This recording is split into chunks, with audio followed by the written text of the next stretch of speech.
everybody. This is Suzanne Spooner, QHHT Level 3 practitioner in Des Moines, Iowa. And I have such a beautiful session to share with you today. It's unlike almost all of the sessions I've given, and I've never shared one like this before. It's an end-of-life session. And this is with somebody that I have known and admired for 10 years. Her body of work in her chosen field is beyond compare. She's amazing. And she reached out to me a couple of months ago to let me know that she's at the end of her life and she would like to have a session to kind of clean things up for her. She has mostly in her life been very analytical. That's what her field of work is. However, of course, always she's been deeply connected to this part of her that knows everything. And in the last several years, she's really opened to that. So she has a great connection to her high self, her collective. But she wanted to do a session to ask specific questions to get the most concise information in one location, one recording. So it was a very delicate session. I want to always show that I have compassion for all of my clients, but of course this is different, an end of life session. And as we were going through, just almost immediately, this amazing part of her came through.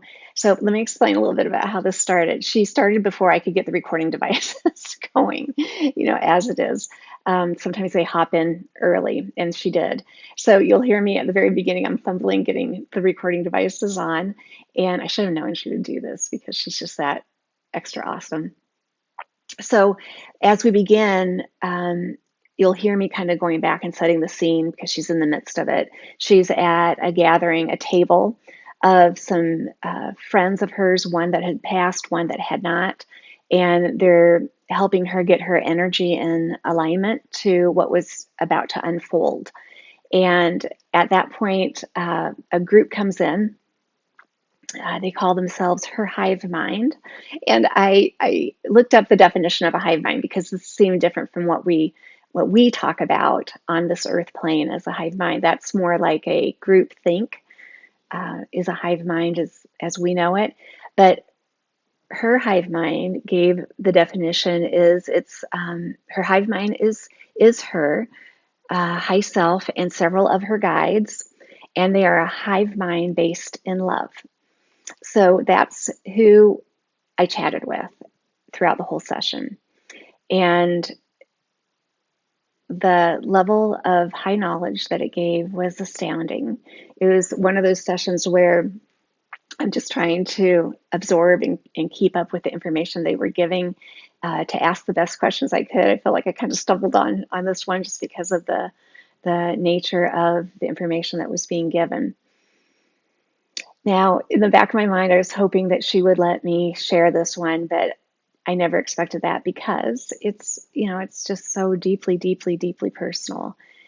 And at the end of the session, she said, you can share it. I didn't even have to ask her. So I'm really excited for you to hear this because the knowledge and the depth of what was given is fundamentally amazing about life, love, death, what happens afterwards. It's just beautiful and profound. So I'm so grateful that she is allowing me to share this with you. She's so special. Now, a couple other things I want to mention here. In the session, you'll hear her hive mind talk about her book.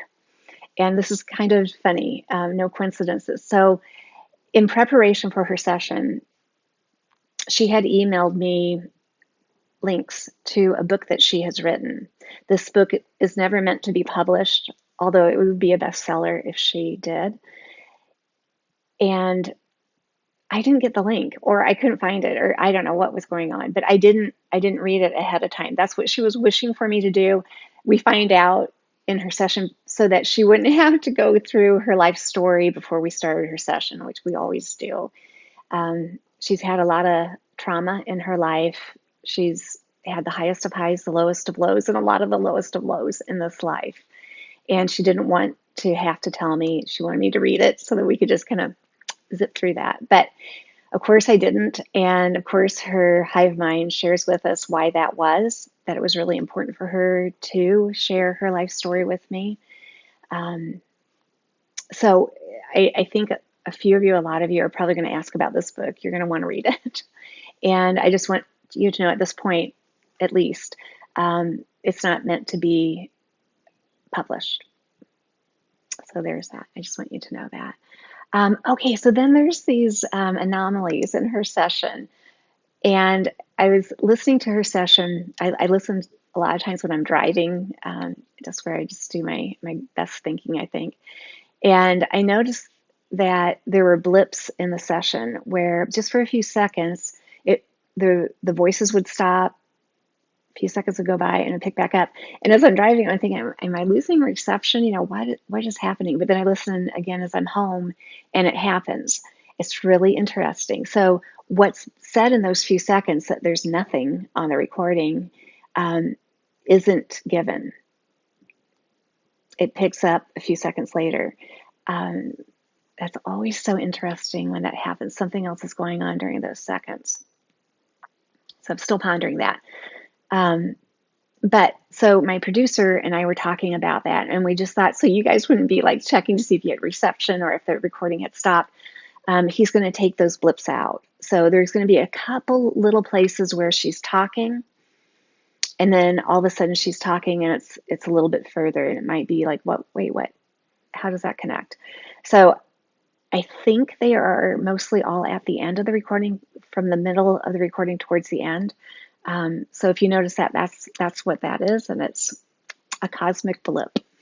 So this session is a cosmic lecture on life, love, and death. And that doesn't even scratch the surface of the information that's given here, but how do you title something so big? Okay, let me think if there's anything else about her session I want to share. If this is the very first session of mine that you've listened to, it's a doozy. Oh my goodness, share this with people. I think this gives great understanding about a life process and the end of life. Okay, she's just so amazing. Just so much gratitude to her for allowing us to share this. Okay, the only other thing I have to share, it's actually pretty cool and big, is my new website is up. So I've taken my QHHT website, my channeling website, The Art of Universal Knowing, or TAUK, and my Universal Mind Project, which was a meditation that I created a few years back to help people tap into their high selves all by themselves without a session.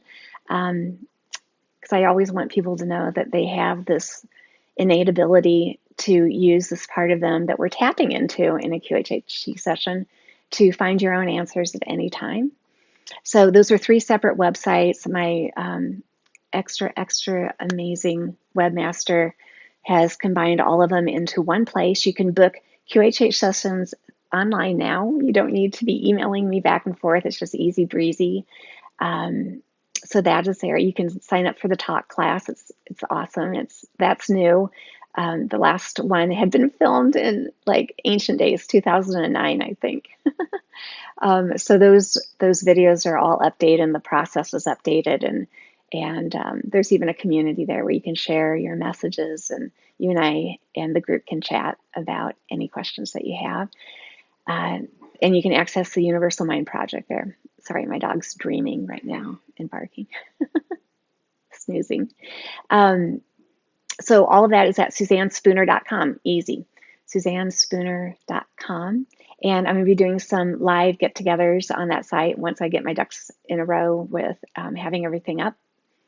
So that'll be fun. There'll be sign up for the newsletter there. That's where you're going to find out about those live meetups. We'll be talking about all sorts of things, all 3 of those processes. and having some fun. Might be doing some group regressions on that page. That's always fun. Try this out. Okay, I think that's it. So again, thank you to my lovely client, friend, great inspiration for allowing us to listen to her beautiful end of life session. We'll see you later. Bye. Yeah, I'll sit there with her. Oh, there's another one at the table. All right, Carla's joining. Wow, tell me about the other one that's joining. Carla's joining in 3D form. So she said it would be too overwhelming me to look at. So you're going to see me as though when I first met you in 2005. Oh my goodness. So, wow. So we got a pretty nice table of friends there. And what are you like? Are you in 3D form? Is your form different?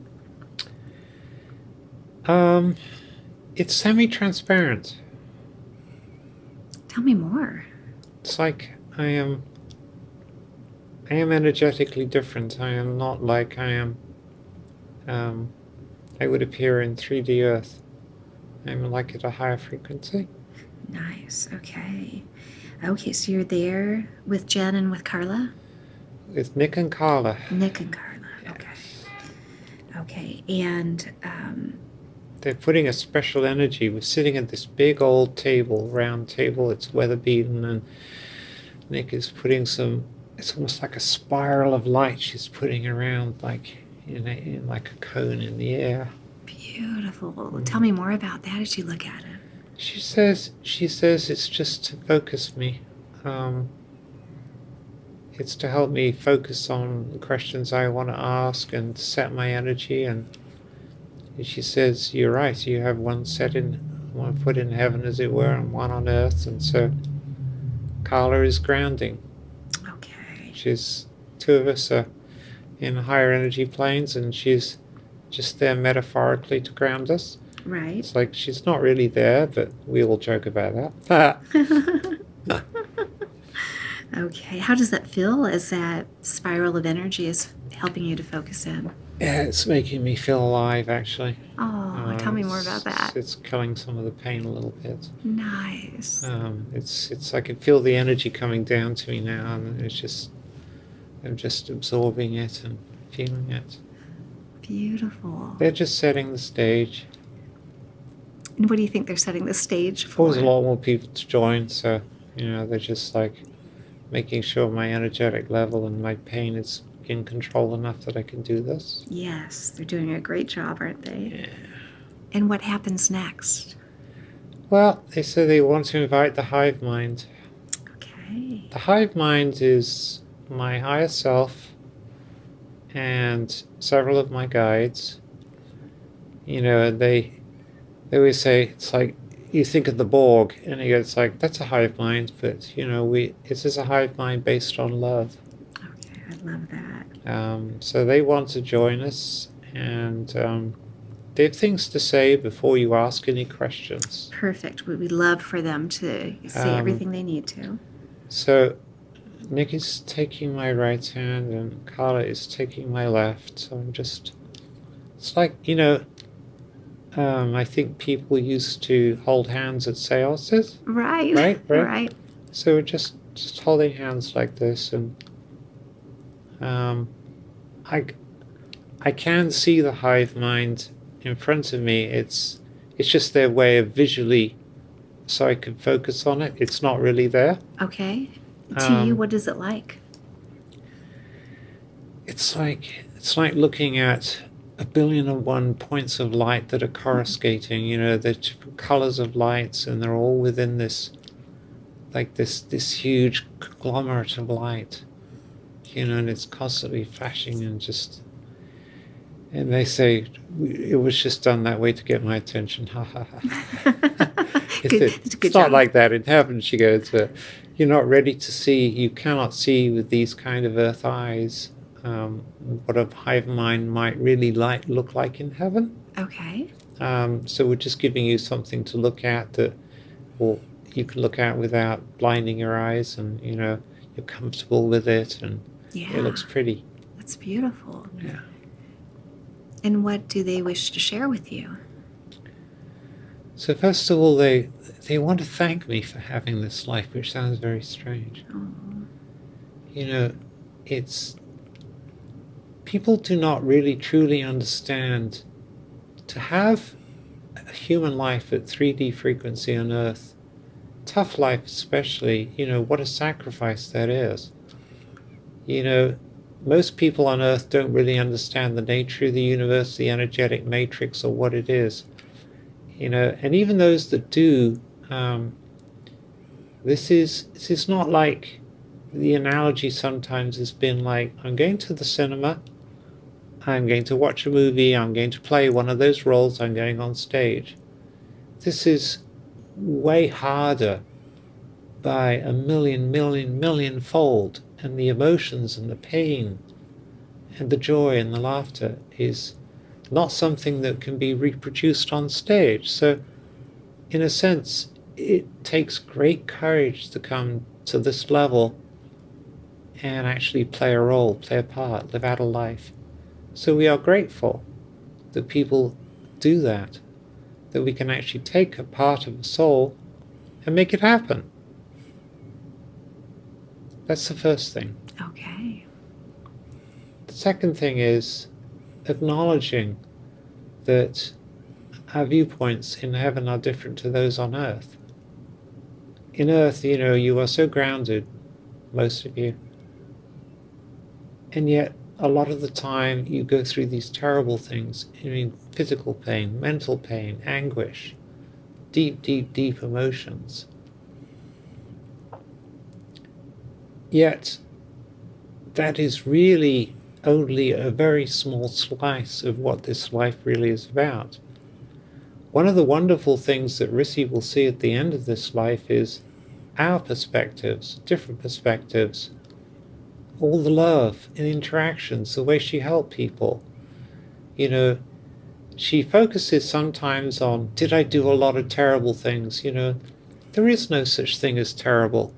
There is only the beauty and the pain side by side, each meaningless without the other, as we pointed out in the first page of the book. You cannot have one without the other. So in a sense, beauty by itself or pain by itself is meaningless. You have looked everything together. The emotions, the joys, the love in the relationship, the caring, there's always this balance of things. It's sometimes we just tend to focus at an earthly level on the bad things. Did I get this wrong? Did I really hurt her? Did I really raise my kids wrong? Things like that. And you have to see all of it. So at the end of her life, Rissy's going to see all of it, literally, in every single interaction she's had on this plane, with every single person and animal, and the third thing I would say is, during this process where she is looking at all these interactions, she will also understand intrinsically, she is doing the best she can with the resources that she has, the memory she has, and the experience. It's like, when you get to be old on this planet, 80, 90, 100 years old even, you look back with more wisdom. So you look at something you did 50, 60 years ago, and you think, my God, I really screwed that up. It was so bad, so. But think about to what you went through, who you were, and what you were like at that age. You did not have that wisdom, you did not have that understanding. And if you did, and you mastered it, what would be the point? It's like you start, you are born, you die. During that period, you were learning things. If you knew everything to begin with, what would be the point of having the experience in the first place?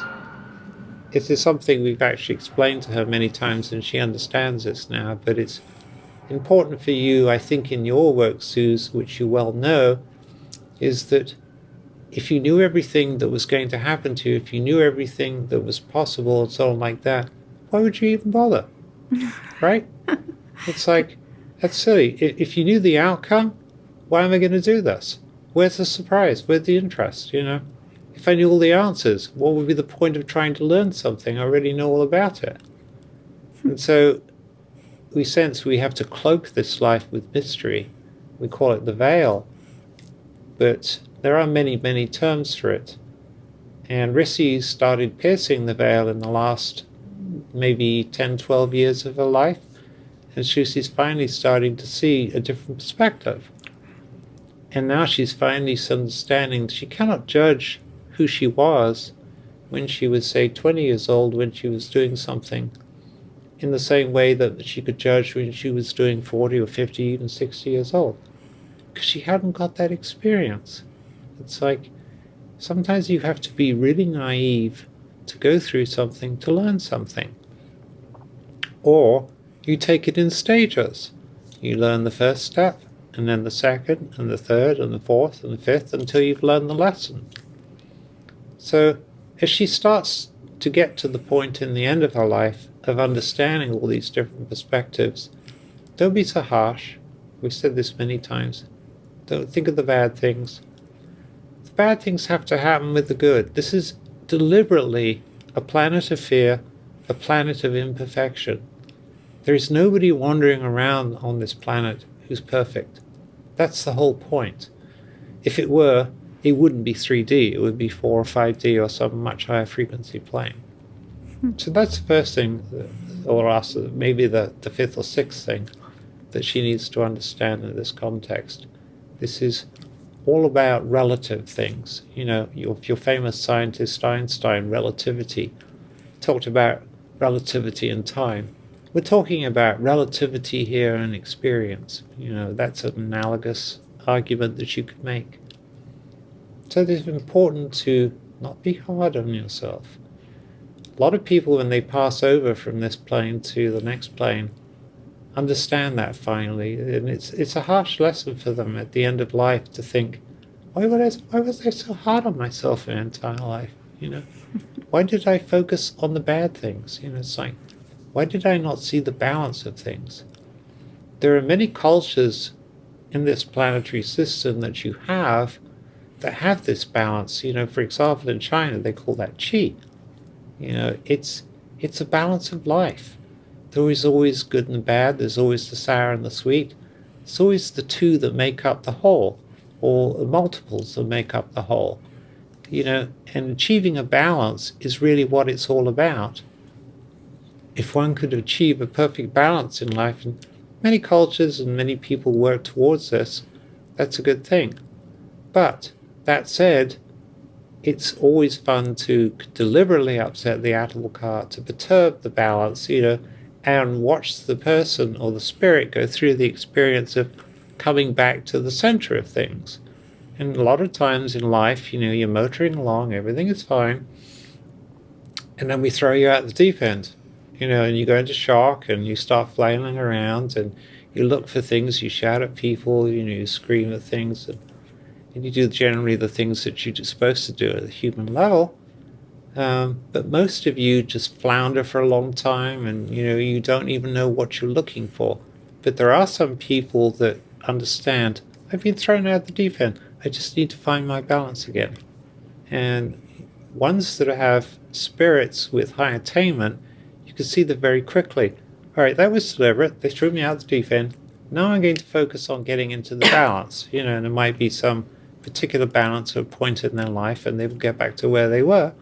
But it's the process in which they get to that rebalancing, how they feel about things, their emotions. What are they feeling as they go through this thing?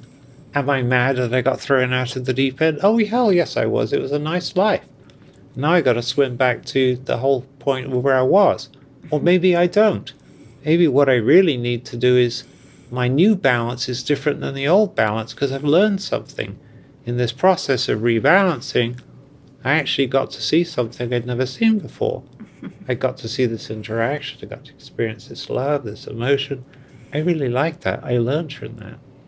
So you could think of things as life is a series of moments of balance and rebalance. And so it goes on until finally you pass over and come back home. So think of your life in this way.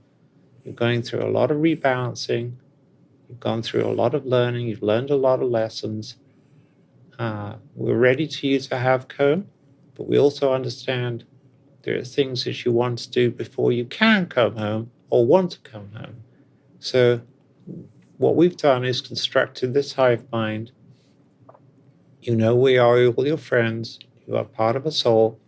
We're always here for you. We love you unconditionally. We want to be able to advise you to our best knowledge for anything that you want to do before you can come home. But bear in mind, there are some limitations. It's like you don't have 30, 40 years of this planet. You don't have that kind of time. And some of the things that you might want to do might seem that there are a lot of different options, things that you could do, but maybe just one or two of those options are the ones that would be most meaningful. Life is full of options. You've seen that. We've shown you that. In truth of the matter is, we often say, and it's often said in the spiritual world, there are a million different worlds, there are a gazillion different pathways. That's absolutely true. But yet, typically, there's only a few that really, really matter. You might come to these points in your life where you make these tough decisions. It's not like there are 105 different kinds of answers that really, really matter. Maybe only 2 or 3 of them matter. Maybe only one really matters. And it's the one in which you have chosen pure love. And how many of you do that on this planet? Not so many. Because it's the harshest decision of all. It should be the easiest, but this is the whole point. This is a planet of fear. You fear to love because of the consequences. So all of this is just a background. We would like to hear your questions. Some of the answers will be very short, and some will be more protracted, and we'll have some additional commentary. But we'd also like to say, Suze, thank you so much for doing this. We love the kind of work that you do. We know that it's a calling, and there are not many people that do this calling. So we thank you in advance for this particular session and taking time out of your life to make it happen. Oh, well, thank you. It's a joy to work with her. Since we met, oh my goodness, 10 years ago, it was just a fun connection. And I admire her work that she's done. She's done amazing things in her life. And it's a wonderful opportunity to tap into you and to help her get the clarity that she's seeking towards what she believes is the end of her life in physical form. Can I ask a question about what you were talking about? Absolutely. So you were talking about when one gets put into the deep end, and it looks to us as though it's unexpected and not wanted, and it upsets the apple cart, as you said. But for her, in her extraordinary life that she has lived, the highs and the lows, what have been some of the greatest things that she's learned in those moments of being thrown into a deep end? Sometimes, you go through some horrible interactions with people. You try your best with what you've got, and it's not working. There's a part of you, and she's particularly left-brained, so this was a little bit harder for her than perhaps most people. But she wanted to think there would be a fairy tale ending. I can fix you. I could love you. I can change you. You could be. That's not the point. In many relationships, we cannot fix you. We can't do anything. Change has to come from within. Yes, certainly someone can advise, their love can guide them, and another person can feel that love and be loved, and make a difference. But that person is their own man or woman, or whatever you want to call them, their own spirit. They will make their own decisions regardless. You can't change someone. You can't force someone to do anything. And if you did, it certainly would be because you decided to give them power and make it happen, which does happen a lot on Earth, but it doesn't have to. So in that sense, she, in her early life especially, was trying to fix people. She learned that lesson. It was a very, very hard lesson to learn. Unconditional love means letting go. Unconditional love means I can't fix you. Unconditional love means I still care about you no matter what the hell you do. That's beautiful. All right. Thank you for that. And she was talking earlier, we were having our chat about understanding the perspective from the 3D eyes and mind versus what you have, what you see and understand. And it's very, very different, isn't it? Yes, it is. It's as you stand in frequency from 3D upwards, you've written about this in many of your texts. 3D, 45D, you become less physical or corporeal and more spiritual in terms of the nature of your energy. So in that sense, it's a continuum. Us, the people who are composed of this hive mind, as you might call it, live at a very high level. We are quite some level above the astral plane. But that said, we can see everything all the way down. It's much harder to see everything all the way up because it's much harder for you to alter that kind of perception. But she's starting to see that, She's starting to understand that perception can be quite different, and we've already had these conversations. So in that sense, she's beginning to understand and should not be upset or terrified of what judgment is. Judgment, unfortunately on Earth has been made into this terrible process of somehow I've got to really look at all the things very harshly in life and decide, oh my God, I did these terrible things, or I did this, I need to fix that. There's going to be some retribution, there's going to be karma, there's going to be this and that. It's not like that at all. It's like looking at things from a love perspective. It's like looking at from what really happened in this interaction. What did this person do as a result? It's like looking at things just from a different perspective. For example, let us suppose you're looking at the night sky. One of the things that people piss and moan about on Earth in cities is I can't see much. I can see a few stars or something like that. So imagine you're on your deck, you're looking at just this polluted light sky, and you see a few stars, and then suddenly the lights go out, and your eyes adjust, and then you see this beautiful thing that you call the Milky Way running through the sky. Mm-hmm. It was always there. You just couldn't perceive it. It's a different perception. It's very much like what judgment really is, as you call it. It's just looking at what happened in your life from a different set of perspectives. There's nothing to be afraid of. It's just a learning experience. Sometimes Rissy will catch this feeling of like being a part of another mind that's looking at that perception quite differently. And it's quite shocking to her because if she's talking or having an interaction with somebody or doing something with somebody, she's looking at a different way of looking at that interaction. It's not about what they were talking about. It's about the intent during that whole discussion, during that whole interaction. What was she thinking about? What was the love that was going through her mind for this other person? What was the caring and compassion that was going through? What was like, how can I help this person? It's like, how much do I have to listen? How do I filter these things? Those are the kinds of perceptions that we're actually looking at from our perspective all the way up there compared to Earth. It's not about observing. It's not about seeing things. It's about what's behind the things that actually happen. I know words are a terrible, clumsy way of describing this, and picture is always worth 1,000 words, as you say. Now we have these multi-dimensional movies that we could show you, which will give you even more information. But there's still nothing to be afraid of. That's beautiful. All right. Thank you so much for that information. Would you like me to continue with her questions that she brought in? Absolutely. All right. She would like to know if her beloved Deb has passed. Yes.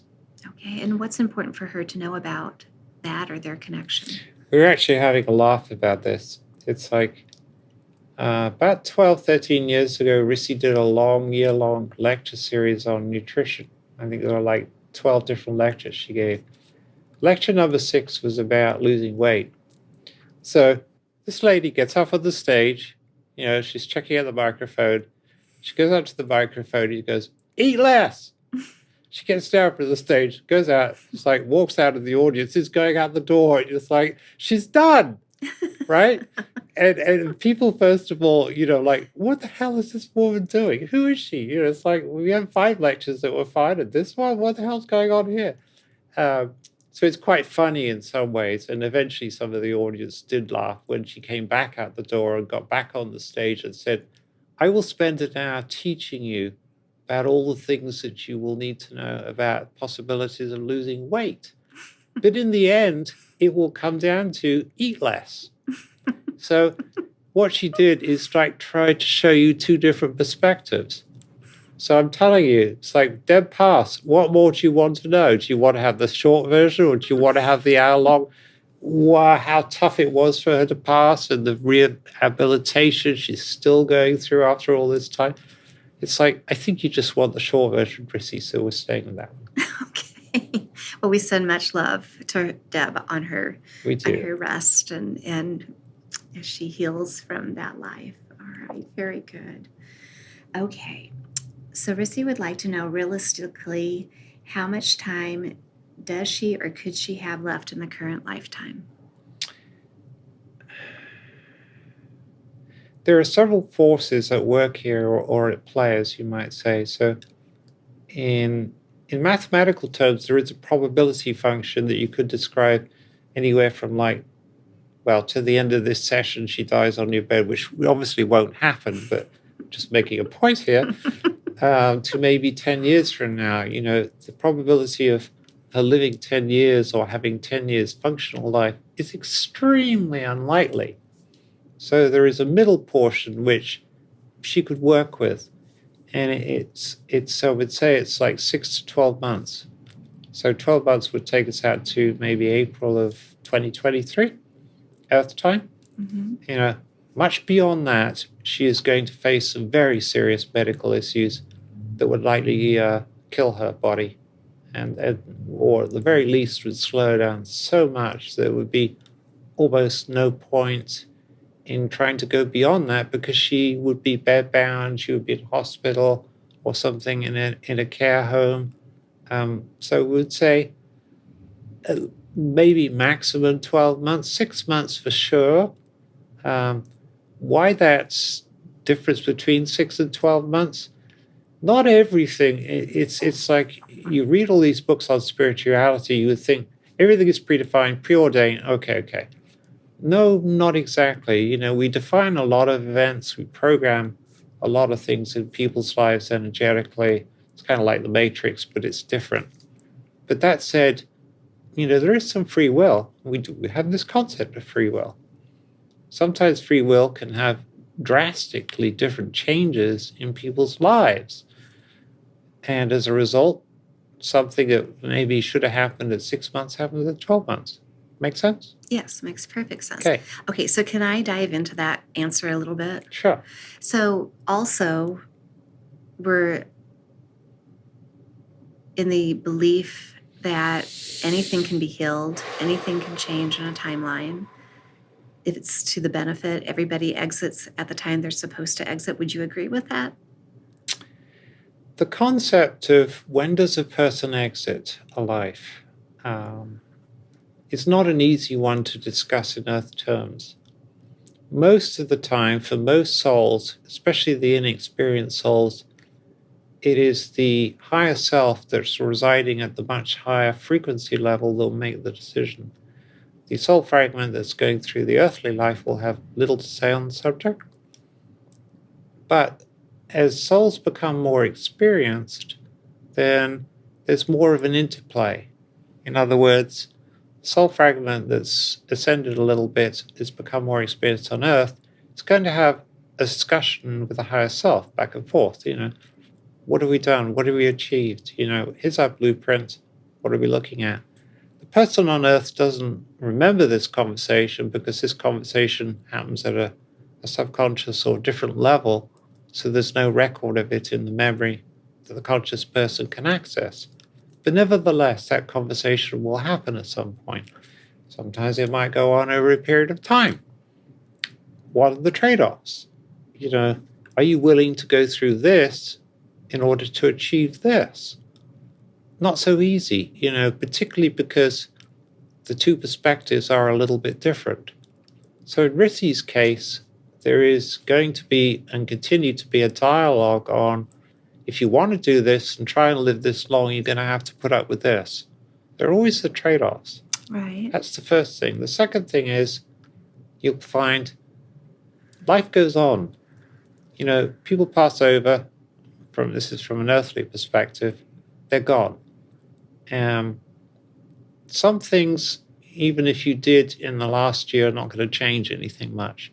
There are some things that perhaps you want to do or should have done that could have made a difference. These are important things that we need to talk about in the next several questions. There are also possibilities beyond what you call death, such that the soul can come back and revisit with the person too. Rissy has that capability. She's always had it. She could come back she could pass over now, come back in 10 minutes and talk to you, for example, if she wanted. So there's another different set of mechanisms that could be done instead of contemplating, what can I do in the next 6 months to help this person? Oh, Does that make sense? That makes great sense. Good. The thought out of compassion that I have for her is if let's just say her time is 6 months to 12 months, couldn't the body be free of all discomfort and she could do the things that she wants to do before she exits the physical life? And I'm sorry for the sirens there. We'll just let them pass for a second here. Okay. Is it necessary that she has any discomfort within the body during that time? She gain anything with that? Rissy's diseases were largely, except for the sex issue, the gender issue, and the manic depression, were all the result of trauma. Trauma occurred in life. And the older the body becomes, we could talk about what older means, but basically the more the impact this trauma has. Now, theoretically, we could heal her completely. In other words, at this point, it could be a hard reset. It's like she could be as young as like a 30 or 40-year-old. Then she could have an unlimited amount of time to do anything. But that wouldn't really do anything. It doesn't achieve anything. Mm-hmm. So even though it's theoretically possible, we're not going to do it. That said, there are some things like, for example, her arm and shoulder pain. Maybe we can help on that because we can't necessarily heal it all, but what we could do is fix some of the symptoms or have someone come into her life to fix some of the symptoms so that she could focus on what it is she wants to do instead of focusing on the pain. We could do that for some of the other issues that are impacting our life from day to day in that way. So we're not going to heal her, but we are going to make it a little bit easier that she can actually do things if she wants to stay on the planet another 6 to 12 months. Okay, so then just because of the work that I do have to ask, you said that you couldn't heal it all? We could. It's in theory, you can heal at any time. Right. And so so if her path or another's path was like the example that she gave, the Indian lady that cured herself of cancer as she was dying, what happened there? What fell into place to create that complete healing at that very last moment? So Rissy well understands the quantum nature of the universe. In other words, this is not a physical life. This is a programmed energetic life at the quantum level. So the soul energy is moving from this particular point in time and space, or rather quantum level, to this one, to this one, to this one. It seems like a random pattern, but the mind we have given you organizes that pattern into the illusion of time. This is why you think you get older. You've all agreed upon this as a set of rules at this level. It's like things age. It's just like you would start off being born as a 50-year-old and then get to be a 2-year-old and then a 70-year-old. But you could. There's nothing wrong with that. The quantum universe says you could do that if you want. It's just that you have all decided this is not a particularly good way to live a life. So that's why you have the illusion of time. Right. That's why you were born and you get older and you 70, 80, 90, 100 plus years old and die at that age. It's like, you could change that. And in fact, your science could convince people in such a way that maybe some of that could be, instead of getting older, just aging a little bit. Maybe you would stop aging at 30. I mean, that's the concept most of you think in spiritual terms in heaven. You all go walking in the astral world at age 30, right? Right. There's nothing wrong with that. It's like, if you all agree upon you want to be a 30-year-old in an astral world, go for it. You could be 25, you could be 20, you could be a baby walking around. It's like, a 30 is an arbitrary number. It's not necessarily correct. It's not necessarily right, because it doesn't matter. Right. But anyway, the question you asked is, why don't, if theoretically we could heal Rissy of all things, why don't we do it? It's because it would distract her. Okay. But That's first of all the most fundamental reason. The second thing is, if she suddenly got healed, she would find interactions a little bit harder, because most of her friends and so on know all the things that she's going through or gone through, and they will be sitting there scratching their heads like, God, what the hell happened to her? I mean, you become a celebrity. It's like Anita Moorjani, whom you just mentioned a minute ago. That particular woman had that blueprint in that life of just this possibility. It's like, when she was at the moment of death, cancers were out through her body, right? She goes into a series of different quantum time points in space where there is no tumor. You actually could do it from one point to the next. In other words, you've got all the tumors here. Next one you go to, no tumors. Then you come back over here, it's a continuity of life. Oh, look, I haven't got any tumors. That's theoretically possible in a quantum way. It's just none of you, or very few of you on this planet Earth, would accept that. It's because you really haven't discovered, how does the universe really work? Your quantum physicists are getting close, but they're bickering between themselves, because they look at these kind of things and they go, oh my God, that can't be right. But it is right. And when they get to understand it better and accept it and believe it, then some of this eventually will flow, and people will understand, oh my God, we could do it that way. So there's nothing strange about suddenly having or going into a place where there is no tumor. It's not the tumor is shrinking. It's just that your energy is going to statically created universes where there was only a little bit of a tumor or no tumor. It sounds like a discontinuity, but that's how it works. And of course, Anita's life in that was about being a celebrity, showing the world, look, I can heal myself. Anita doesn't understand really how it's done at the quantum level, but it's just to change the belief systems of some people to say that miracles are possible, healing can occur. And of course, unfortunately, a lot of people have decided to take it in a different way. But, sometimes we do that for celebrity lives. People are going to take what they think is right and then have their own beliefs develop from it. And that's okay too. And I would imagine some have the blueprint where that was meant to be, that they healed themselves to be an example to others, to put that thought. Absolutely. Jesus Christ, for example, classic example. It's like rose on the third day, healed himself after terrible crucifixion, right? Right. And the first person to see it, Mary, and so like that. Oh my God, how can this be? Well, did you not believe it? Are you not feeling my flesh? Are you not holding me? Are you not stroking my arm? Do you not understand? I have actually risen. Those kind of things, we do throughout history. We call them celebrity lives. They're kind of people, and mostly very, very advanced souls, by the way, because this takes a lot of effort and work to make it right.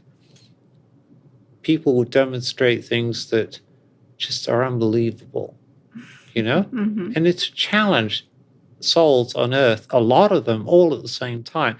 It's kind of like cosmic 2x4 whacking you all over into the Pacific Ocean, from the top of the Palisades. So you're struggling there going, like, how the hell did we get over here? Well, we whacked you. We want to see how you're going to respond to this kind of sudden change. And we want you to change your belief systems. We want to challenge those things. So we send Jesus, we send Muhammad, we send Anita. Every time we do that, quite a few people do change their belief systems. And somehow they get a little bit closer. They learn a little bit more, and so that instead of doing 100 lives, maybe they only have to do 50. Okay. So that's not a bad thing, is it? No, it's not a bad thing at all. Thank you. I love trying to understand all of those. I appreciate your explanation. It's beautiful. Thank you. Welcome. Well, then, tied into what we were talking about, she does ask, how does she deal with her arm and shoulder issues, which have caused a lot of discomfort for her? So I'd say first and foremost, she needs to continue with her exercises, and we understand she let them go because she was going through a lot of stuff in the last 2 weeks. Go back to physical therapy. We will also devise some healing at night. So in the next month or so, this problem that's been bothering her so much, that pain should largely be gone, and it will stay gone. There will be some things that she will have to do every day or every week to maintain that situation, but the nasty pain will be gone. Perfect. Okay. Well, then I have to ask, why not just heal it today for her instead of incrementally overnights? It has to do with the belief system. How is her belief system? Chrissy knows that things are instantaneously possible, but the struggle in her entire life has been knowing both simultaneously. So at a scientific level, she was well grounded in physical sciences, so she understood physically how things work. Then eventually she broke the barrier and she had the spiritual side to her. Now she could see on the spiritual side how things could work. And the spiritual and the science things are not mutually exclusive. They actually are part of the same thing. They're just taken to an extreme. And there's nothing wrong with her to say to herself, I can heal myself. And in theory, she could. If she believed in it strongly enough, she could take this whole arm and shoulder one night and just go, you're healed. Just like Jesus would touch someone and say, you're healed. But it's not because Jesus had the power to heal somebody. It's just that the other person Jesus was touching believed 100% that Jesus could heal him or her. Okay. Right? Yes. Once that belief system is 100%, that heal could occur just like that. Wow. Okay. Again, this goes back to the discontinuity or functional understanding of the quantum level of the universe, the way it operates. If it didn't work that way, those things wouldn't be possible, right? Right. So why can't she do that? She can. I mean, she could theoretically. Or if we came in and did it for her, and understanding this is a two-way process, it's like from her perspective, she can heal it. We can come in and into her body and change that too and heal it as well. But it goes back a little bit more to, why don't we just heal her entire body? And it's like, she's going to wander off track. Next thing you know, she's going to, 70 years old, she's gone back into science to win a Nobel Prize. This is not what her life was about. We have tried so hard. I mean, we say this so hard, this is a brilliant mind we gave to her, but we gave her a brilliant mind in a box. Not a skull, a brain and a skull, not that analogy, but we limited it in so many other ways with the body problems that she had, so she didn't do that, because her life is about learning from relationships. Oh. Is she aware of that, do you think? Yes, she is. She's totally aware of it now. It took her some time to get there. It's like we threw her all the most obnoxious, disgusting, horrible relationships you could think of. Unloving, murderers, vengeance, it's like alcoholics, violence, And yet it took her a long time, but she got there. And she did get there. She understood, I didn't stop loving you, but I'm putting boundaries on you, and I can't fix you. It's like, you may think these are like simple lessons, but the simple lessons are the hardest ones to learn. An alcoholic, you can have compassion and love for them, but you can't fix them. Yeah. Right? You have to let them go. You have to draw boundaries around them. You can't let alcoholics wander around just like kicking the hell out of people, kicking the hell out of you. It's something you have to stop yourself. You go like, I'm done with this person. I can't fix them. I can't help them. I have to walk away. She's learned that. So you said that she did learn that lesson. She did. And what changed for her once she learned that lesson, I wonder? It's like an epiphany. It's like drawing boundaries, respecting, there is this love that you can have for somebody. You can have love, and she's seen this occasionally. It's like, when somebody does a violent act, you can still love them for who they are. They don't know what they're doing. They're on the dark side. They've divorced themselves absolutely and completely from the light and gone down that pathway. But you can have compassion and love for them. That same time, in that same thought, same part of the equation, there is a boundary. It's like, sometimes people think in heaven, when bad things happen on earth at the 3D level, we don't give a damn. And pardon our French for flying fuck. But that said, that's not the way it is. It's like, we do understand it's not a game. When you go through a 3D earth experience, it can be very, very harsh. And so when you come back, if you've had a really, really harsh life, integration, it's not just tickety-boo, oh, we're done, let's just go hop around with heaven, at the 7th level, you'll have to go through some readjustments, reorientation, some healing, to get you back to where you were, because that soul part of you has been damaged.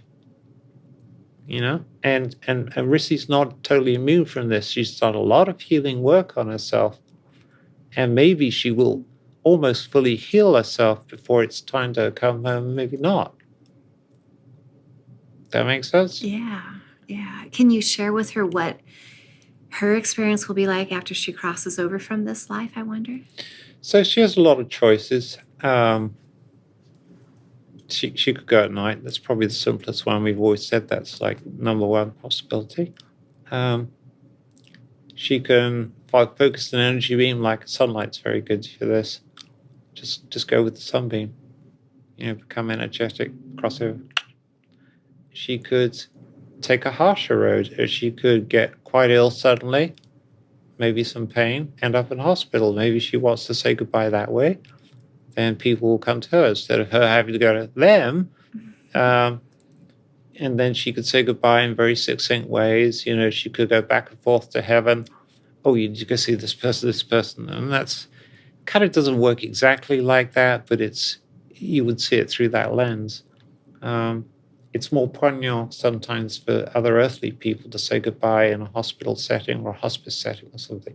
Those are all options, those kind of things. She could do any or all of those. So it's like, you could say individually goodbye to everybody, or you could do it from a hospital bed. Mm-hmm. It's her choice at this point, and if she decides she wants to do it from a certain perspective, we'll work with all the other people involved to make that happen as much as possible. And then once she makes that transition, what will the experience be like for her? Very brief. It's time ceases. Once you're outside the body, time ceases. I mean, you could come outside your body and it will happen incredibly fast. It's like a blink of an eye. And you could sit outside your body, just watch it, and you could do that. And you could watch all the things that could happen, to the body. It's taken away, it's do this. There is no sense of time unless you have something to measure it by, If you got out into the universe, and where there was no stars, for example, you have no sense of time. It could pass, in trillions of years, and you would have no idea that kind of a time has passed, even if you're in a physical universe. So I guess the best way to say this from our perspective is it's a series of events that are relatively fast. And we say relatively. And typically what happens for most people is they go into the astral plane. It's something it's just to familiarize them with. You lived in a house, you had a family, you did certain things in life. You want to have a spiritual equivalent to those things. So you got to that level. You'll hang out for a long time, maybe. You have your own house and do your own things. Rissy comes from a very different place. She's a very advanced soul. She's been in a lot of other places besides the earthly system. So she's been around the block, as you might say. She can somewhat dictate the sequence of events, but that said, and we said this just earlier, a little time play there, that she may need some healing work. She may need a little bit of rehab. Can't tell exactly until she's ready to cross over how much of that and whether that's really going to be necessary. It could be that maybe she needs just a quick trip to what she calls the healing soup. Maybe she needs to go to twilight sleep. Maybe she just needs to spend time in a garden. She will have a fairly good idea of what she needs at that point. Her guides will certainly be able to see it much more clearly when she comes up to their level, and will make a decision. Before that exact decision is made, she will go through this, what you call the judgment process, but what really is examination of her life from all the different perspectives. And at some point, she will reunite with her soul.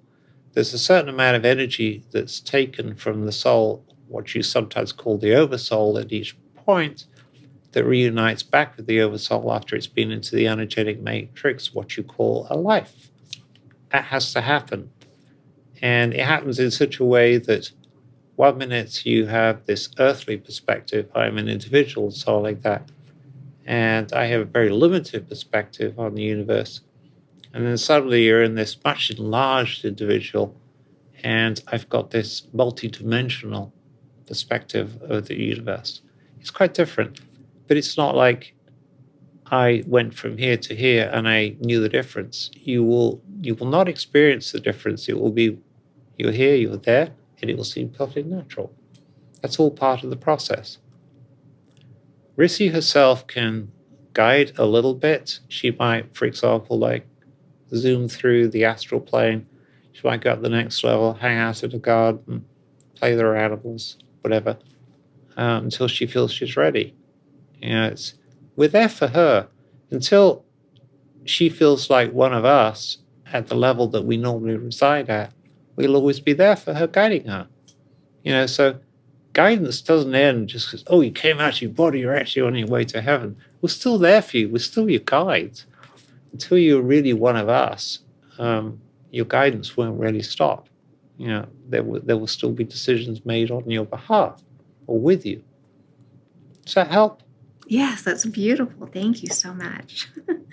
Okay, gosh, I feel like I'm going back to school. This is wonderful. She does want to know what's the deal with the strange tinnitus in the ear, the ringing, and can she stop it? She also has some other ideas about what that can be. Oh, yes. Right. Yes. So it's like there are some really fascinating conspiracy theories on Earth on what this is, but there is really simple explanation. So for some people, and it's really just a very small fraction of the population, maybe 1 in 1,000, something like that. People get to the point where they die. I mean, dying is really, I guess the best way to say it is an energetic process at which the person that's undergoing the dying is cognizant that things are changing and that at some point at the end of this process, their body will be dead and they will be set free. Or maybe they know that they are dying and they maybe don't know what happens after death, but there is recognition things are not good. So they are dying. Sometimes when that process starts, people hear this kind of tone. And, if they've had tinnitus before, they know it's not like tinnitus. And Rissy will often say to her doctor, this doesn't sound like the tinnitus I've had before. It's different. She's going to have to go to the ENT department. They're going to run all these tests, and they're not going to be able to tell her what it is anymore than the original doctor does. We're not saying don't do it, but it is kind of a pointless exercise because what you're hearing is a conglomeration of frequencies that's more to do with transfer to heaven in her case. And it's not a terribly loud sound. Sometimes she thinks it is, but it's just an artifact of how she's feeling in bed or something. If it gets very, very loud, she can ask us to turn it down a bit, as you were, like an amplifier. But what's going to happen is when that noise stops, means she's going to change. She's going to come out of her body.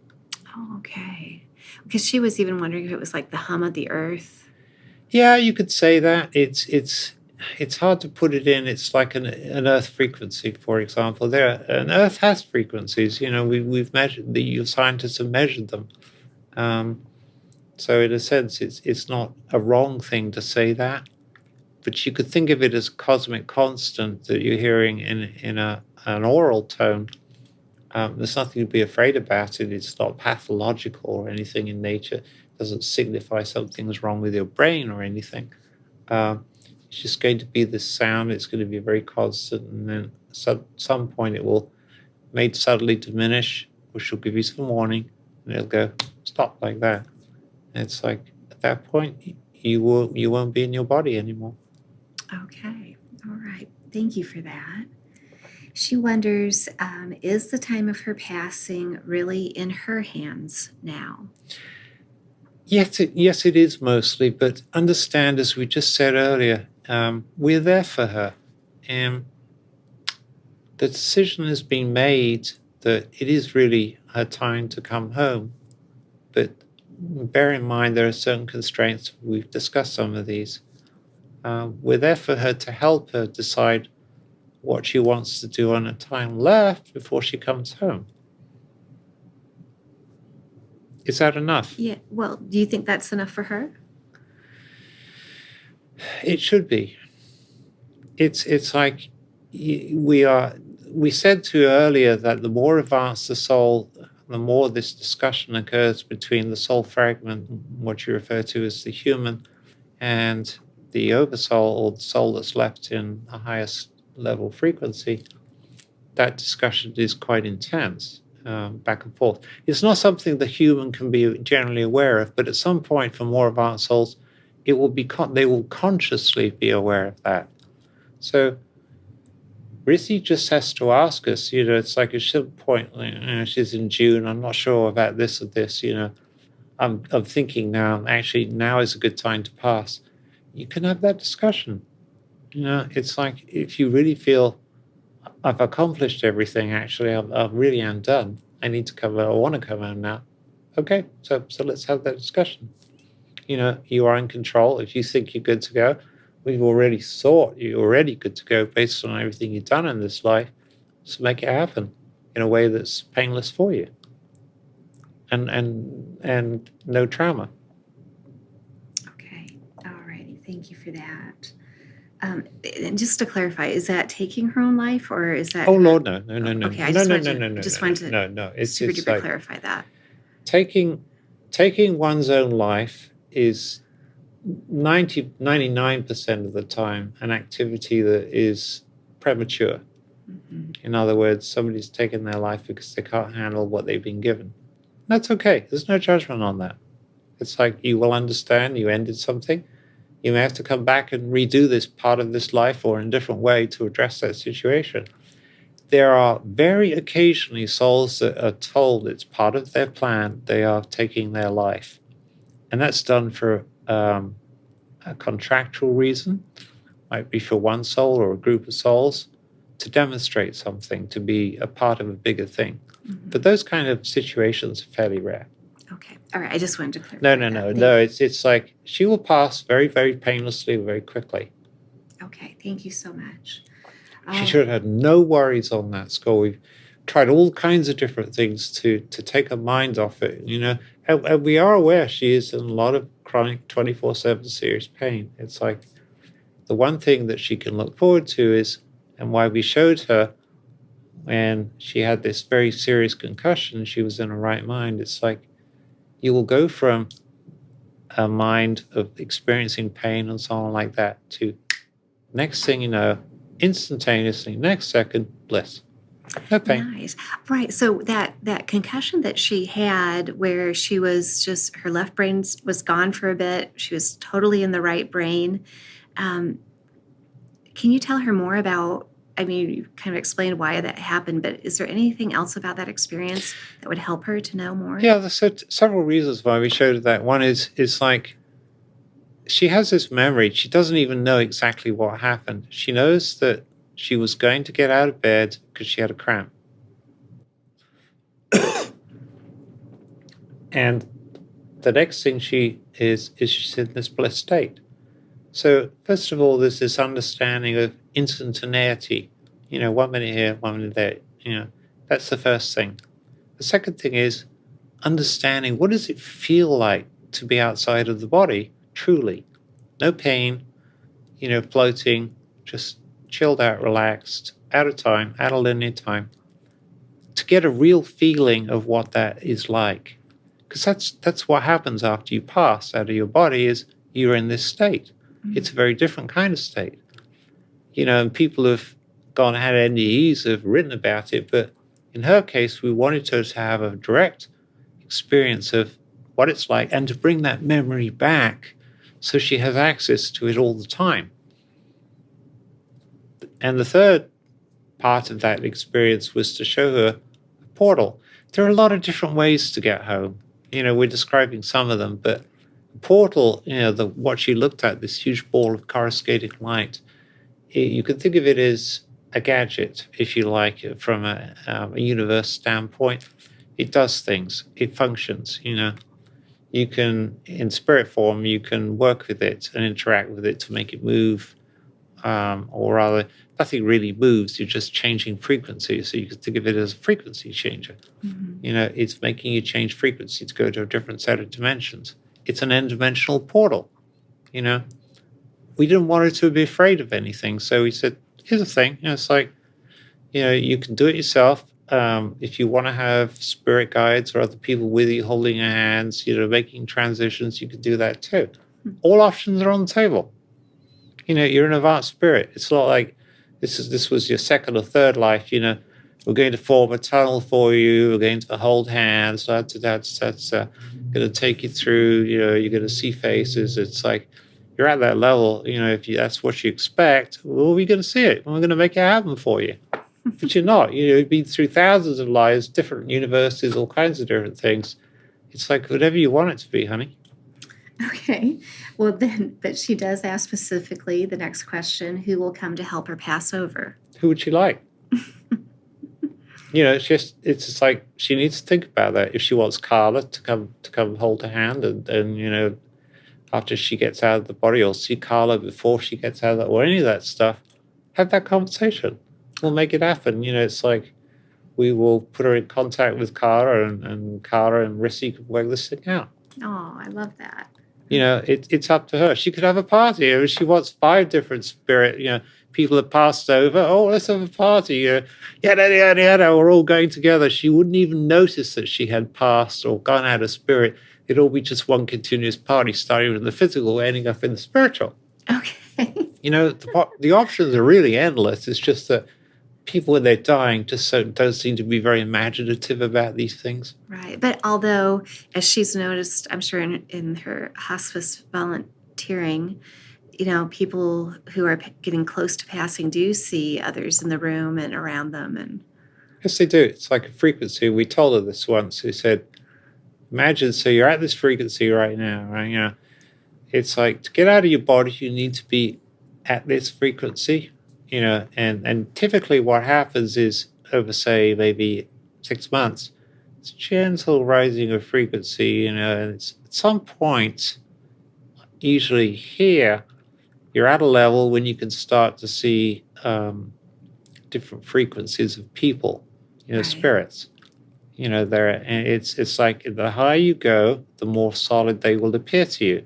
They will have definition. You can chat with them. You can have mergings, whatever the hell you want to do, is what you do. But it's dependent on the frequency. When you get to here, you can't stay in your body. It's incompatible, right? Right. You are out of your body, and as you ascend, you go through the realms.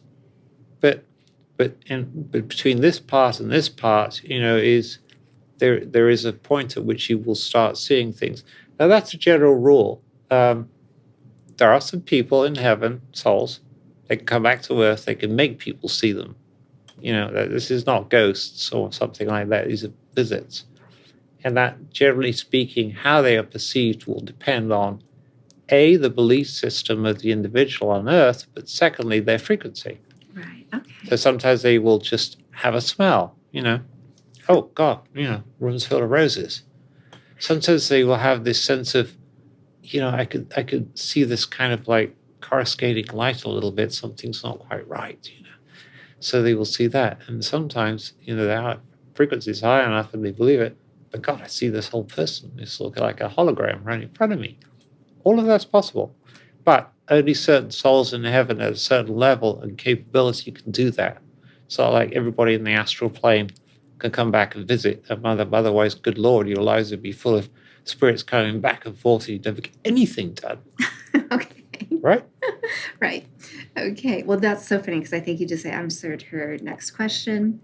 But I will ask it out of respect because she put it on her list. She said, can she see and converse with someone she was close to when it's almost time for her to pass over? Absolutely. Okay. Again, that's like she only has to say, I want to see person X, I want to see Susan, I want this, that. We'll make it happen. Okay. Beautiful. And that said, it's like, don't make this an endless circus request. It's like, I want to see 101 people paraded night after night. This is not the object of the exercise. Okay. Understood. Okay. And she asks, is the best way to say goodbye to Nick just to visit her when she's having her operations? Actually, we think the best thing that she could think about is to have a conversation with Nick when she's over there about Nick's, how should we say this? Nick's life plan, her blueprint. Nick has a lot of different options. She could go now. She could go during the operation or very close to it. Nick needs to think about these things. So Rissy can advise her. They're great friends. They're on the same level. So this is not so much about saying goodbye. It's about giving Nick some perspective on saying goodbye too. Okay. This is a lot deeper level than she thinks it is. Nick is facing mortality, and everything that goes with it. They're all dying over there. Some of them just don't know it yet. What do you mean by that? They're all got serious medical problems. They all have option lines where they could go very soon to come back to heaven. All meaning people that she knows, or all Yes. meaning everyone? That circle of friends that she knows in New friends. Zealand. Okay, thank you. Some have already come home, but many more can. Okay, all right. So think about her advice. Our advice to her would be, think about the depth of this. This is not just about saying goodbye. You and Nick will handle that. This is about something deeper that maybe you can perform a service for her. Perfect. Okay, that's beautiful. All right. And is the best way to say goodbye to Julie to go to Europe with her in September? It's a good idea in principle, I think. And we all think it would be a wonderful trip for her. So our suggestion would be, think about the context of this. This is a vehicle, a nice long vacation in Europe, you can do lots of nice things. That's nice, but it's about what goes with that. What are you trying to tell her? What are you trying to learn from her? What do you want to say to her? Are you still trying to figure stuff out about her life? So everything is always a vehicle, or everything is always some kind of shell. I mean, it could be done with a trip in Europe. You could come back to Iowa for 2 weeks and hang out with her and probably do it too. But at the same time, Julie wouldn't have the thrill of going out of the country again because she really enjoyed the first time around in South America. So it's probably not a bad idea. But I would say to Rissy, think about what you're going to achieve while you're over there. I mean, are you going to go over there, have a good time, go through various things, have discussions, mother-daughter bonding time, relationship, etc. And then if that's your last item on the box, ticket, you're going to go the next night? Are you done, truly done? Think about how that's going to work. Think about what you're actually trying to do. You may find it's nice to have a holiday, and maybe you will get some of it done. Maybe you need to do some more prep work. Think about, what is it you're so worried about? Think about from a different perspective. Fear and sorrow like that is not a good way to approach this. It's like souls are going to do what they're going to do. Whether you're worried about it or not, whether you get upset about it, or whether you get fear. Think about, from a love perspective, how can I help Julie get what she wants to do in this life? Think about it from that. Love always conquest trumps almost everything else, from fear to darkness. Okay, beautiful. Thank you. And how does she say goodbye to her dear friend Caroline?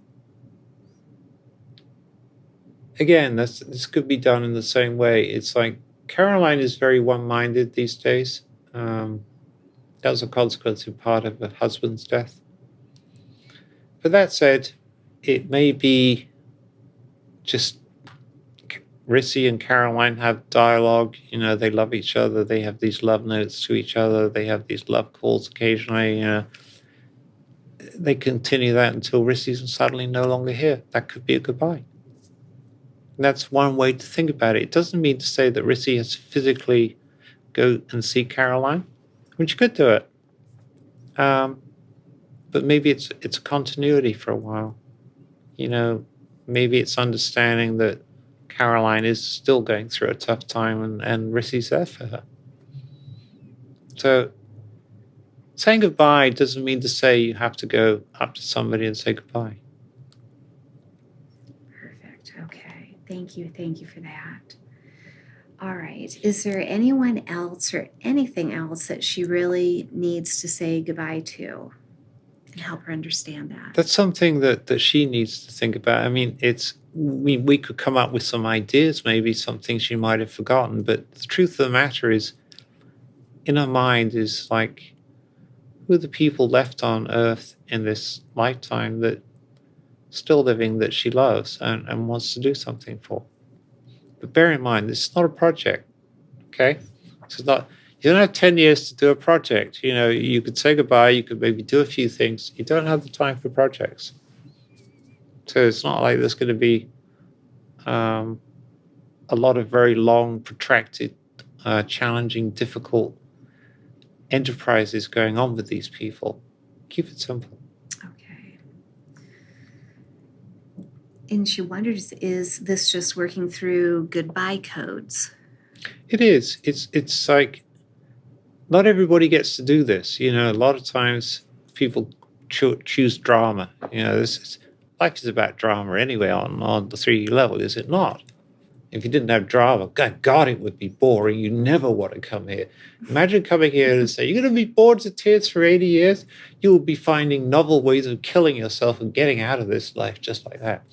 So anyway, drama, a lot of times people end up in hospital, all these other places, because they want the drama of it all. I'm saying goodbye. It's very dramatic. It's like stage. Oh, it's you, Brute. That's the way it goes. It doesn't have to be that way. We focus on this drama of death. Death is just a change, it's a transition. It's just a state of mind in actuality. It could be just so gentle, so quick, so perfect, so just like a wisp of air, right, like that. But people like to act out. So Rissy needs to think about a little bit about that. Is, how do I want to go? That comes back to early questions, but it really is, there are all the options on the table. You want to be dramatic, Rissy, it's like, we'll give you disease and you end up in a hospital, we'll kill the pain, but, you can say goodbye to people like, I love you, If that's really your way you have to go, well, do it, love. It's who you are. One thing we could say to you throughout all this process is just be who you are. My God, you went through so much to be who you are. You lost everything and we cried everything again in order to be who you are. So do what you want. It's up to you. Wow. Okay, so on the topic, if I could, just to get some extra clarity. Sure. So I understand what it's like as you're describing it for a soul to end the physical life and transition over to the etherical. But it's so hard on the people who love them that are left behind. And I know that's part of their soul's growth, I would imagine, as well as working through that loss and that grief.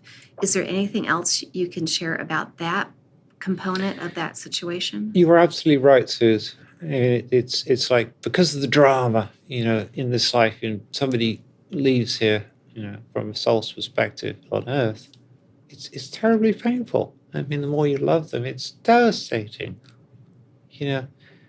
We guides, we wrote in one of Rissy's final chapters in her autobiography how devastating our last years of her life would be as lonely, because all these people have gone from her life. So yes, it's one of the things we find most intriguing and honorable, and from a love perspective, is that she actually wants to do this. She actually wants to stay on Earth a little bit longer and suffer in order to say goodbye, because she knows that for some of these people, this grieving process will be very, very harsh. And it's a loving thing to do. Right. It's a good perspective to have. So it's a wonderful thing that she's doing. And I think it's great that she's actually contemplating this. Yeah, a lot of people don't. No, they don't.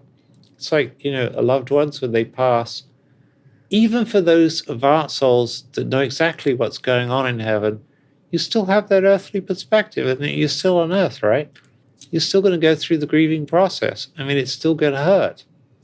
Right. I mean, that's why when Carla left the Earth, it was so hard on Rissy. She went through years and years of grief and crying. She understands. She knows what's going on with Carla. She knows Carla's went through rehab and this and that. She felt Carla when she came back. And Carla came back quite quickly, within a matter of a week or so. And Rissy told her basically to fuck off, because she couldn't handle it. She couldn't, she hadn't started the grieving process. And here's Carla trying to comfort her. It's like Rissy saying, I have to accept that you're dead. And she uses the word dead. She screams and yells at Carla, you're dead. And that's part of the earthly grieving process. So yes, it's very emotional. It's very hard. And at the same time, it's a dualism. It is nothing, but it's also everything. So in other realms, other levels of vibration and frequency, when one transitions, do the ones so-called left behind, do they have a higher understanding and relief with that? Yes, they do. It's relative. So, for example, if you're in 4D, 4D, there's still corporality there. You still have a physical body. It's simplified. It doesn't have the same messy things that a 3D body has. But when somebody passes from a 4D to a 5D, or goes back home or whatever, see, there are different ascension processes going on between 4 and 5D. Not so much between 3 and 4D yet, but you haven't got to that point. But those things still have some emotional component. It's like, we still have emotions in heaven. We can yell and scream at each other. We can yell curse words. We can hug at each other. We love. We tell jokes. We play pranks. That is what makes the soul the soul. It's like, if the soul didn't have all these emotions, it would be a dull thing, would it not? So the essence of humanity, we still have that at higher levels. We do. So passing from 4D to 5D, from the 4D perspective, yeah, there's going to be a loss. You're going to feel that. It's still, it may not be quite so physical because it's at a higher frequency. But, when we hear of things in heaven and we watch things, we can get sad too. We don't have physical tears, although we could in theory if we wanted. But we still feel sadness. Right. That doesn't go away. Interesting. It's like, if we didn't have all the emotions, we wouldn't have the balance, would we? Right. And believe me, balance in heaven is even more important than balance on earth. Wow. Thank you for that. Beautiful. She wonders, are there any work issues that she needs to work through in the next several months? Well, we know that she's made some progress in finding people to replace her. And I would say that is a good way to start. It's like, if you're not going to be here in the next 12 months, who might fit the bill? She chairs a lot of committees, a lot of important groups. Yeah, so some of those could be she start thinking about maybe she resigns those things before she goes. Maybe she has discussions. It's kind of like, do you really want to leave them to sort it out amongst themselves, or do you want to put in certain people that you think will do better after you're gone? I mean, that's true of almost everything that she's working with in that sense. And our suggestion is think these things through. Do not overthink them. I mean, people drop dead all the time, right? Yeah, and we deal with it. Life goes on. Life does not end. So in that sense, do not overthink the issues. If she thinks there's a particular relationship with the company, she can work to the very end and then it will end and they will find somebody else to carry on her work. Or she could prematurely terminate the work and say, I'm just not up to this anymore or whatever, and let it end there. But use some judgment. I think it's an intuition. Tell Rissy to follow her heart. She'll never go wrong there. Right. Perfect. Thank you. She says she doesn't feel close to anybody back in the UK, nor the need to say goodbye, but she wonders, is she missing anything? Ooh. End of story. Eat less. Oh, okay, so that's it? That's it. No. Okay. We would say there was a reason, it was in her plan, obviously, she left country. She left the country, the old country, the UK, to the new country, America, for a lot of reasons. But one of the set of reasons she will tell you is that it was time. Right. It's like, if you're ethnic, like Italians, for example, they always refer to Italy as the old country, right? It's like, yeah, we love the old country. It's where we came from. It's our roots of, but if people really care about, we're in the new country. So we don't need to see anybody in the old country. Right. And the truth of the matter is her parents have passed. She was closest to her mother. There's very few people left that she's close to. And she knew that was going to happen when she left the country. It's like, the way it's going to play is you're going to become the foreigner. Right. The outsider. You're going to lose all those close relationships. And the only close relationship she ended up with was with her mother, which is nice. And we're glad that it worked out that way. Took a lot of effort on both parts. Rissy does not hold her mother in contempt or anything like that. She just says love for her. They have finished that relationship in perfect love. There's nothing more to say. They're just going to see each other again in heaven and give each other a hug and talk about things and have a good old time. Nice. Okay. That's wonderful. Thank you. She wonders, does she have any control over the items that need to be done directly after she's in spirit? We will watch and guide her. It's like we will take somewhat our cue from her, what she's doing energetically and things like that. But it's like if we see something that's probably not in her best interest or she shouldn't be doing, then we will be there, we'll hold her, sort of physically, energetically, we'll strain her or point her in a certain direction. And she won't feel bad about it. She won't even be aware of it, but stuff will happen in perhaps a slightly different way than she intends. Nice. And it's done for her own good. It's done from love. So you and she have both talked about her blueprint. Is there anything else about her blueprint for this life that would be important for her to know more about? Not really. She's done. I mean, it's a blueprint, you have all these things, all the possibilities. So a blueprint is really just a menu of things that you could do or you want to do and how it's going to be organized and how it's going to happen. It's almost never you get to do all those things. You might get to do about half or three quarters. Even in a good life, you do a third of those things. It's not a bad thing. She's got about 80 to 85% of what she wanted to do in this life. That's an incredibly high number. I mean, she did well. And the things that were on that blueprint that she didn't get done were largely because she made certain choices earlier in the life that you can't get to these things anyway now. Okay. So she's done. And she wonders, should she interpret particular events as the way the universe wants her to follow a particular pathway. Watch for meteors. Oh, can you explain that, please? So certain things in Rissy's life, we created certain synchronicities. And she's noted sometimes when she feels a little lost, she will look at the sky. And she keeps looking, she'll see a meteor go like that. Nobody else will see it, it's just for her. And she'll know it's okay, she's on track. We understand, we're listening. We have other synchronicities, but that's her favorite. And she could only see it at night. You can't see meteorites in the daytime generally unless they're big ass ones, and then probably, worried about serious impacts, explosions, and stuff like that. So people want to do that. Okay, love that. Anything that she didn't ask today that you wish she would have? Tell her we love her. She knows that, but we love her from our hearts. She's had a very hard life. We're very proud of her.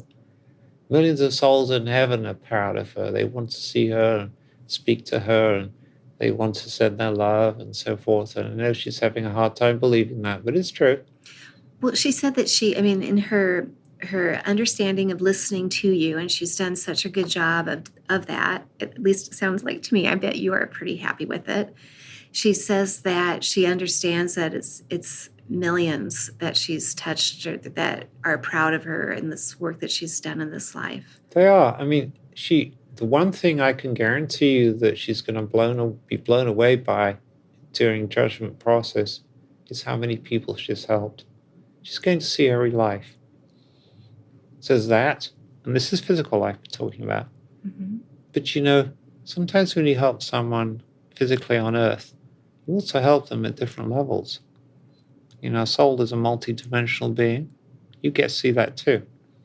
You get to see all the souls at all the different dimensional levels, frequencies, how you've helped them by them witnessing what you're doing and the inspiration that you're giving them. These are the millions. They want to have, it's not a one-way conversation. They want to have some interaction back with her. So they want to see her when she comes back. Kind of like a big welcome home party. Right. She shouldn't be afraid of it. So then I would imagine even us who are in physical form on some level reciprocate that for others who pass over. Mm-hmm. Do we go to that astral plane? You can. I mean, it's sometimes inexperienced souls usually go to the astral plane. They spend a long time there. So it's kind of like, get off the train. Oh my God, look, there's 4 or 5, there's Auntie so-and-so, there's Auntie, it's like they're all waiting for you. You hug each other and say, woo, you made it, da, da, da. and that's very common, that kind of greeting and end of the tunnel stuff that goes on. Right. For other people, they come back to that. You go to a much higher level, typically. Even in rehab, you might go rehab at a high level. You might stop off at an intermediate and then climb. And then you may come back to a lower level and talk to your fans, visit certain people. Some of the people that have been in your life may be at low levels. They may be even in part of the dark heaven realms. But, you can go do all those things when you're ready and you've been reoriented. It's up to you. I mean, there is, you have this saying, we follow your heart, go with the flow. I mean, you try to do that on earth and you struggle. We do that all the time in heaven. It's like first nature. It's like breathing to you. We do it all the time. We don't even think about it. It's just natural. Right. So how we do that, it's like, Rissy, when she's done with a lot of stuff, will follow her heart and go, yeah, I need to see these people. I need to say hello. I need to talk to my fans. I need to see these people. This person really whacked me hard in my last life, and we need to chat about a few things. And yes, there's a little bit of karma I need to work with them on and figure out in their next life where they need to be and that kind of stuff. Mm-hmm. It's all done, in order that it's best served. Nice. I bet she travels to some interesting places in her dream times. She does. She's not always aware of. It's like she thinks most of her dreams are crazy ass things that she hates, and she has some horror dreams, and some of that's from the PTSD. Her soul is experiencing other kinds of dreams that mostly she does not remember. I mean, sometimes she has these occasionally dreams. She's had these beautiful dreams. I remember one time she visited the angel realm. She went back home to see her Archangel Anna. That's a special relationship. There aren't many interspecies relationships in these kinds of realms. It happens. It takes a very special kind of person to make those kind of relationships work, over the eons of time for a universe cycle. Right. But she remembers that dream, how peaceful and beautiful it was. She was just saying hello to Anna. Anna was arranging it to say hello to her. Oh, beautiful. Okay. But that said, it's like dreams. Yeah, she could daydream too. Daydreams not always just about little doodles going on in the mind. She has also gone through training with her former mentor, who taught her to astrally travel around the galaxy and other places too. She's seen all that stuff. That's why she doesn't want to spend more time in the astral plane. She's a well-traveled soul. Exactly. Been there, done that. Well, and then I have to ask, just because it's the connection between her and I, is Dolores Cannon. Does Dolores have a message that she would like to give to Rizzy? Keep up the good work. Rizzy's always been a fan of. Rizzy owns practically all of Dolores Cannon's books that she's ever written. Right. She's reread a lot of passages sometimes. So Dolores just simply says, "Keep up the good work, Rizzy." It's like you're doing what you're doing, girl. Perfect. Okay. As you are. Dolores says to you, "Keep up the good work, Suze." Yeah. You're really coming along. You are taking this to a much higher level than I ever thought possible. Oh, that just fills my heart. Thank you. We send so much love to her and the amazing work that she. Yeah, she's blowing you a kiss. Okay. She's wearing that classic Dolores Cannon hairstyle, Right.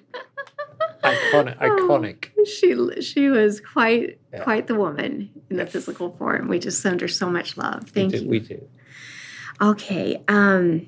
Is there anywhere else in the body that is requesting healing? I know we didn't really talk about that because of the mechanism of the session, but is there anywhere else that could give her some healing and some relief? Yes, we've done a little bit of healing as we've been talking. Nice. There are a lot of issues with the GI tract, a lot of issues with the chest and so on like that. We've given her some tools to work with. So in a sense, we'll give her a lot more tools and ideas to manage. Mm-hmm. We're not going to cure this thing. We're not going to heal. This is not part of the journey. But we're trying to manage these things so she can actually physically do things in the time she has left on Earth. Okay. That would be nice for her to be in as much comfort as possible. Exactly. And it's like the last thing we should say to her about this is trust the psychiatrist she's going to start talking with in the next 2 weeks. And why is that so important for her to trust the psychiatrist? The biggest problems she had is with trauma and panic and anxiety. This can be controlled. This woman is there for her to help her develop a program. Okay. This is a program for all the time she's got left to make sure this doesn't happen again. It's not about a medicine here. It's about a state of mind. Everything really is just a state of mind. Right. If all the people on Earth understood that, you wouldn't have disease. But, we understand a long time is going to pass on a lot of frequency changes before you want to get to that point. Mm-hmm. But that said, you can do a lot with the mind. So what can you do to help her with? We'll guide her. I mean, it's like the psychiatrists and the guides, her guides, our guides, us. We will get together and organize this session. Rissy just has to feel, I know she hates psychiatry, she hates psychologists, but it's like she has to remember she talked to you. It was every intention that you read the book she's written before you had this session. And yet she spent 2 hours talking her heart out to you before we came on board here in this part of the session and managed only a few tears. That's exceptionally good. She was terrified of this whole pre-portion talking to you. Okay. She hates talking to strangers about her life because it's such an awful life from her perspective. It's such an unusual life. She's breaking so many taboos and so many things that most people, will spit at her and whack her or something because she's doing things that a lot of people don't like. Right. She's being herself. Well, and I'm still a little befuddled. I knew she was sending me her book, but I didn't see that it was in a link, so I didn't read it ahead of time. We fixed that. There was a reason. I And what we just said, it's like, we didn't want her to say, oh, Susan's read the book. Okay, we just got a few questions, then we'll get started. No. Okay, it was good for her to It's good have for that her. time. She did fine. Yeah. It's like she's always done fine. She could have been an actress. She gets on stage. She says she owns the audience, and she does. It's like they're all mesmerized by what she has to say because she's a master actress. Wow. You know? Well, and she's just done the most fascinating work in this lifetime. I'm sure so many look up to her for the work that she's done in science. Yeah, she needs to just. She's very blunt. She's known for being blunt when she teaches sometimes, and she remembers the conversation she had with Jesus in heaven because she used to go to heaven all the time at one point in her life. I thought we cut her out so she didn't stay there permanently because she was getting to like the place a little too much. But Jesus taught her how to be loving and compassionate, but at the same time delivering very blunt lessons, what she calls tough love. She's very good at it. And a lot of people, perhaps sadly, are terrified of her because when she says something, they know that they have to do it. And she always tries to blow kisses and so on like that, make it go a little better. But this is how she teaches sometimes. It's like it's just tough love. Right. Well, understood. Okay. Anything about the earth, the changes that we're going through that you would like to share? So I would say it's like they're always, the earth is going to split. It's almost on every timeline it is splitting. It is what it is. That we designed it that way. And you could think of it as some people will go over to the dark side. They need to work through some deep, dark issues. Some people will go to the light side. They'll work through their light issues. And they will eventually come back, and then they'll go back to God. God has to have every point of view possible in each universe cycle. God tries different things at each cycle. And this bifurcation is just one example. Well, we need to do something a little bit different this time. It doesn't make these people over here in the dark bad. The hardest thing is to say and look at the terrible things in quotes going on in the world. And at some level, they are terrible. They are dark. They are evil. They're absent of light. They're absent of love. But it's just playing out. It's like God is just trying to be all the things that God can be. God decided, I'm just going to take this stuff out. I just want to have the light stuff. That wouldn't be everything that there is. It would be missing something. So these people have a role. We should have some love and compassion for them. Everything that's played out in this particular timeline that everybody's experienced, Rissy always feels like the world should be clothed in white. It's a beautiful concept. It's very loving, but it doesn't encompass everything. It's missing a lot of things. Gotcha. This is what her life is about, dealing with evil, if you like, constantly, every day. Learning to live with it, learning to love it, having compassion, learning to draw boundaries, Don't let evil take over your life. Don't let people control your life. Think about what you're doing. Be in the present, be in the moment. Think about things, Don't follow conspiracy theories. Those guys over there, all this crazy out stuff that's happened in the last couple of years, they're just doing their own thing. They'll all be in the dark side pretty soon, and they're going to work it out. Yes, you can educate them, and she's done a lot in the last 2 years to educate an awful lot of people.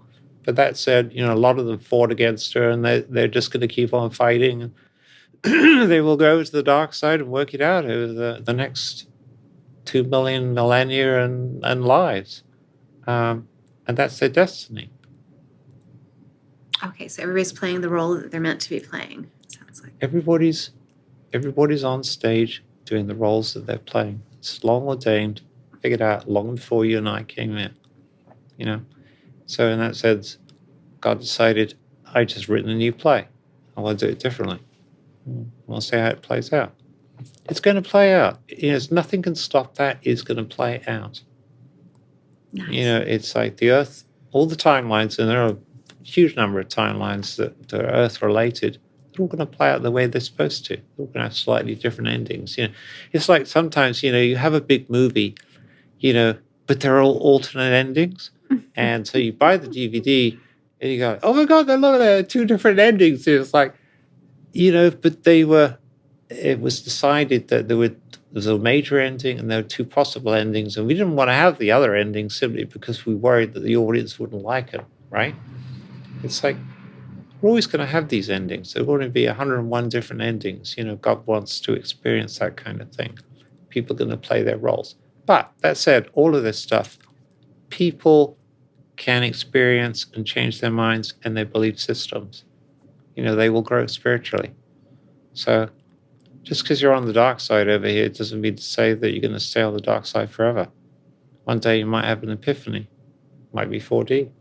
Chunk. Nice. Over here now. Okay. I mean, they're not going to stop you. It might even encourage you. It's like, if you didn't have terrible things, if you didn't have this horrible, gross physical sensation and all these things, none of this stuff would mean anything to you. You wouldn't want to even play that game. You wouldn't even be a part of it. Right. So you've got to have certain rules, structure, and regulation about the growth of the universe and all the experience of it. You can't, it's like you said, can't have beauty without the ugly. Can't have pain without the bliss. It's all part of the same thing. Very good. And that would be our final concept to you. Okay. All right. Don't worry about what's coming. Don't focus on the bad stuff. Just focus on you, people you care about. Focus on love. Love is all you need. Love is all you ever need. And you won't go far wrong with that. Beatles had it pretty good, didn't they? Oh, God, they did. God to those guys. We celebrate those guys. We even had concerts, at lower realm levels where they've enacted certain band songs and everything, because that went down so well. Oh, great messengers. Yeah. Very good messengers. Yeah. Okay, so we wanted to make sure that she had all the information that she would find helpful as she continues all the way through to her transition. Is there anything else that we need to let her know? No, understood. It's like, it's just coming from fear. Don't worry about it. We're there for her. We love her. We'll have conversations. We'll guide her. We need to whack her a little bit to get her attention. We'll do that too. Okay. In the nicest possible way. Okay. So have no fear. Is she done with the hard lessons? Yes, she is. Good. This is coming from her heart. This is her idea. We endorse her. It's beautiful. Yes. Great collaboration. Yes. Well, I'll thank you so Great much. minds think alike. Yes. That's right. Hive mind and all. Indeed. Well, it has just been such a pleasure to assist her in this way. Thank you so much for encouraging her to reach out. I hope she received even more than what she imagined she would here today, and so much love sent to the guides for her and for all of humanity, right? We're all in this together in that way. Indeed. And, the one thing we should say is, like, she could reflect on this, she could listen to this, she could think about it, she was participating. Follow through. It's like she still has questions, she knows where to find us.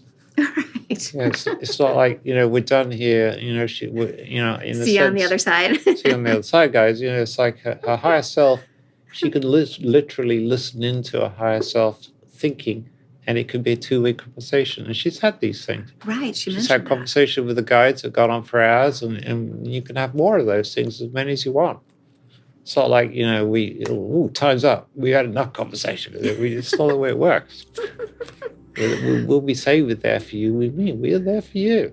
So nice to have a perspective of unlimitedness. Yeah, you just have to want us. You have to listen to us. You have to be a part of us, and you have to believe in us. But once you have all those things in place, anything's possible. All right. Final message that you would like to give to this very sweet soul? We love you. That's all we want to say. Love is all that matters. We cheer you. We're delighted that you've taken this final step, to do other things for other people. It's part of your service to others. And that's what it's about. That's who she is. She's part of the light. But she has to experience the dark to be part of the light. Right. Job well done then on her Indeed. part. Yeah. Pat on the back. And we thought the uses, it's like, takes two to tango, honey. Can't do it by itself. That's So right. again, we'd like to thank you. Oh, wow. And we're going to sign off. All right. Great gratitude to all. Thank you, thank you, thank you.